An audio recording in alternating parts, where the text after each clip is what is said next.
Good morning, people. Good morning. It is a wonderful look. It's been raining. Okay, the sun is trying to pop out a little bit, but other than that, it's a great morning. I just saw a great friend of mine, an awesome old friend of mine. So back, I used to do. Some of you know, I've always worked and worked hard. And I used to do home health care. And I love doing home health care. I love taking care of seniors.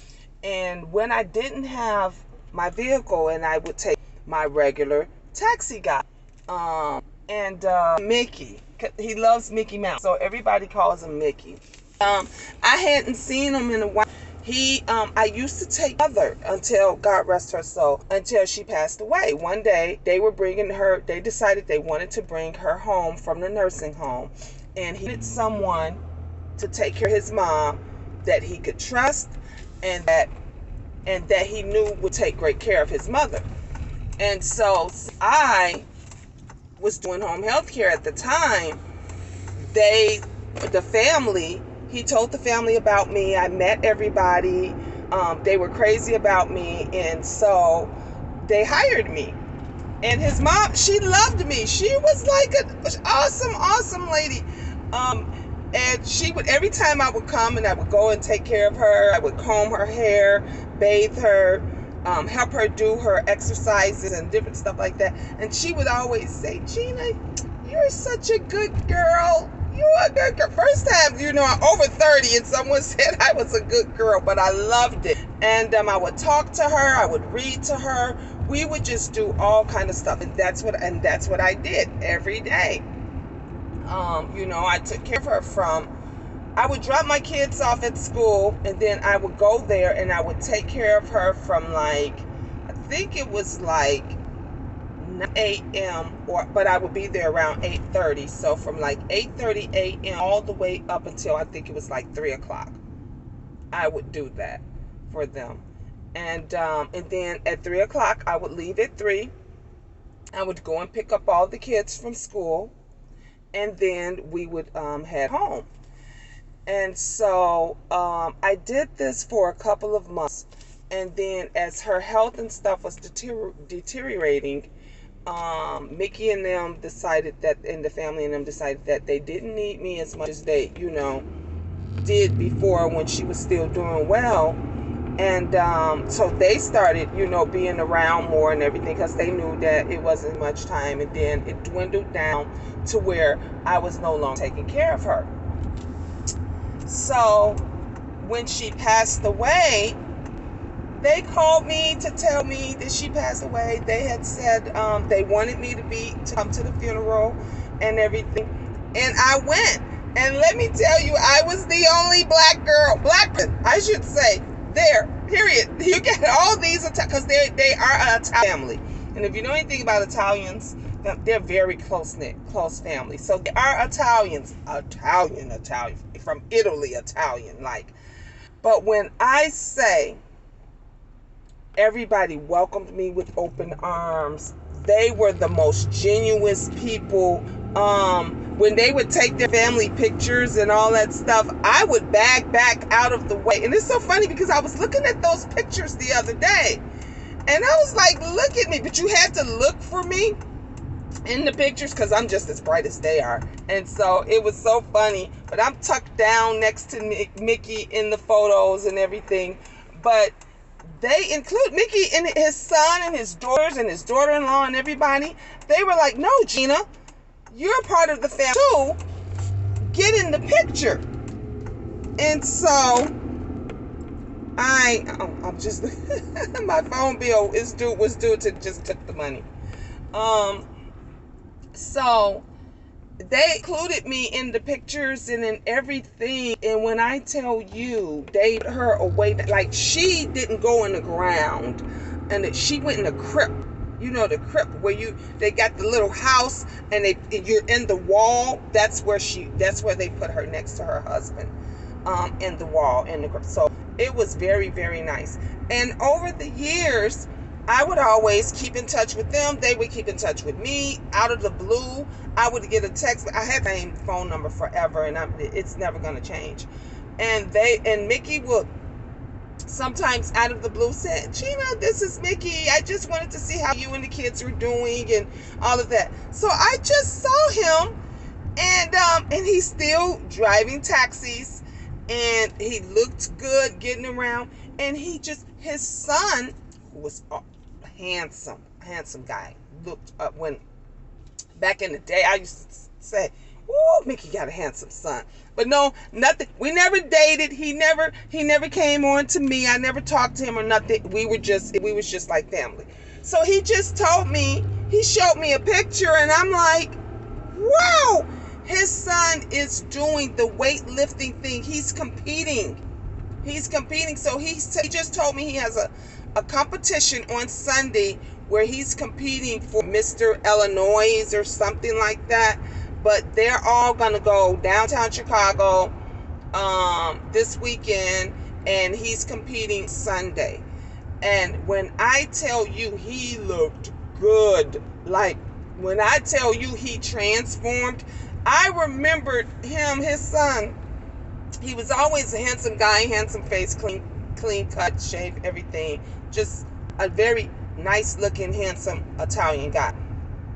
But he had a gut. He was a big guy. You know, everything's formed. Whoever his trainer is, amazing. He showed 3 pictures. Looked good. He says, I'm going to see the ladies. I was telling him I have a friend. She does the bodybuilding stuff. When I tell you she's big, she lifts weights. She used to make money. I don't know if she still does it now, but by wrestling guys. Like, guys would pay her. They would hit her site, and they would pay her to wrestle them. And she would pick them up, toss them around, and they loved it. Mostly it was white guys, but she got paid pretty good money. Like, she was making like cheddar, like thousands of dollars she would make off these guys just wrestling them. But she was really into. She used to tell me, Gina, I'm gonna train you. I'm a girl. No, I wouldn't mind getting fit. I would love to be fit, but I don't want the muscles. I still like my nice feminine look.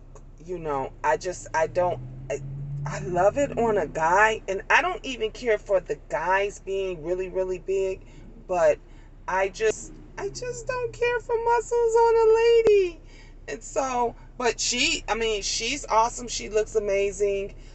It's a lot of hard work. It's not easy to do.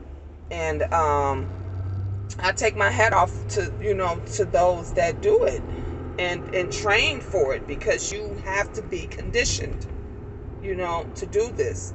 Seriously. So, but yeah, it was so surprising, and it was great seeing Mickey. And I told him, I said, Mickey, we used to always go for coffee. That he was the one that really, really got me to like him, and another one of my clients, God rest his soul, that I used to take care of, got me to liking coffee.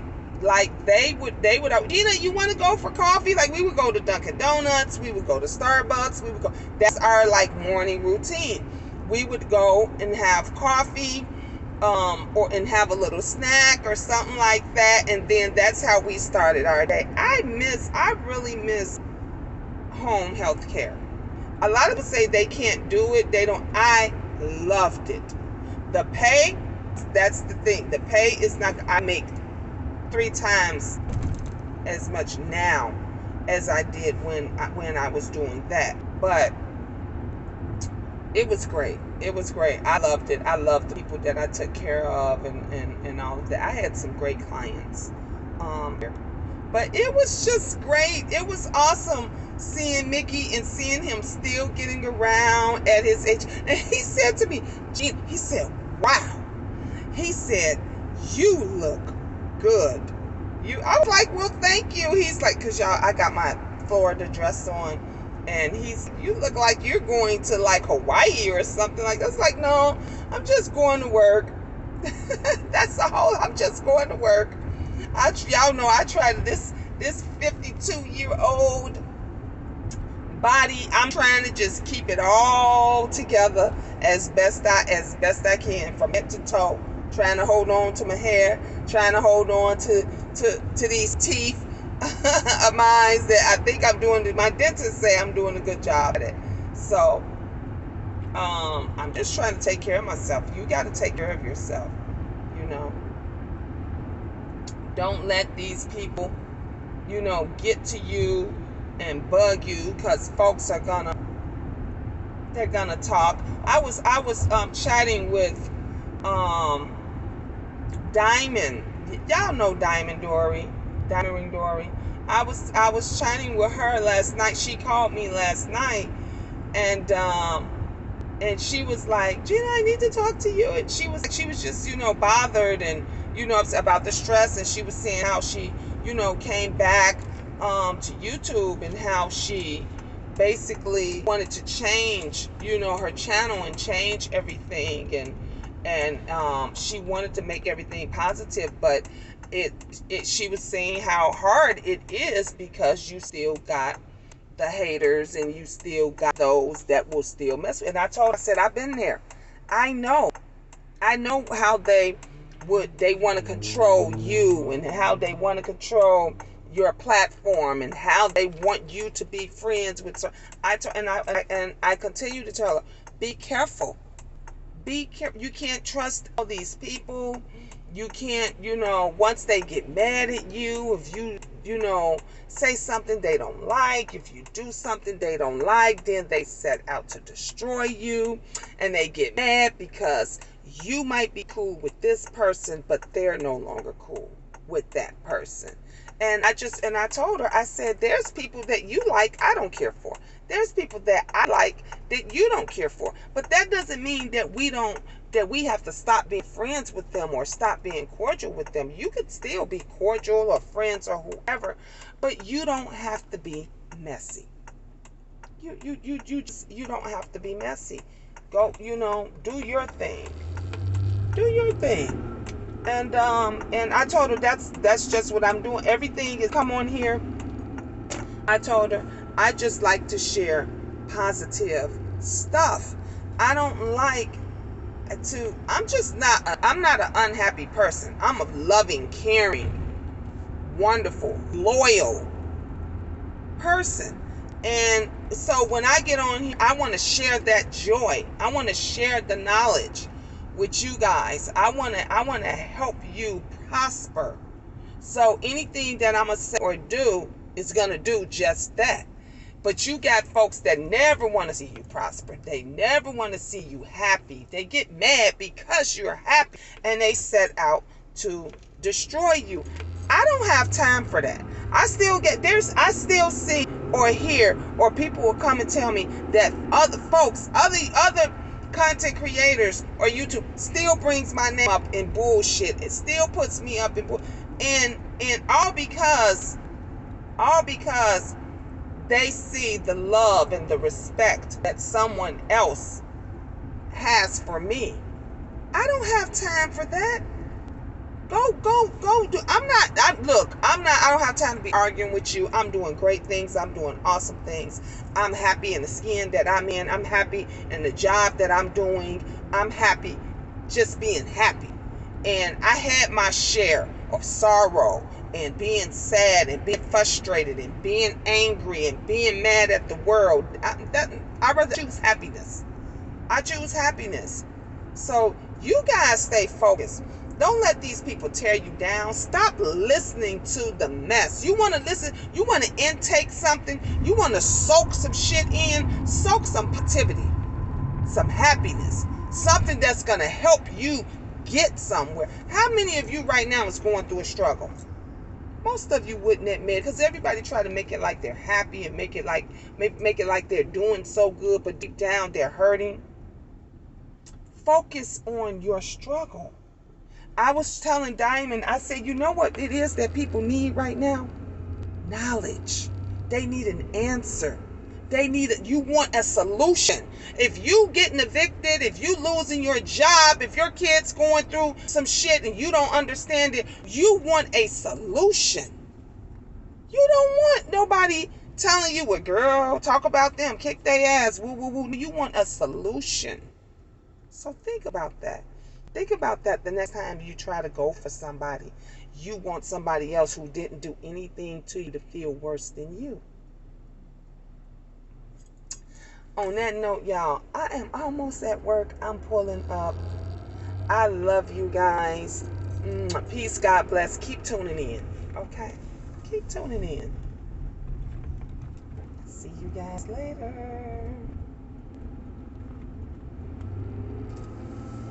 Ta-ta for now.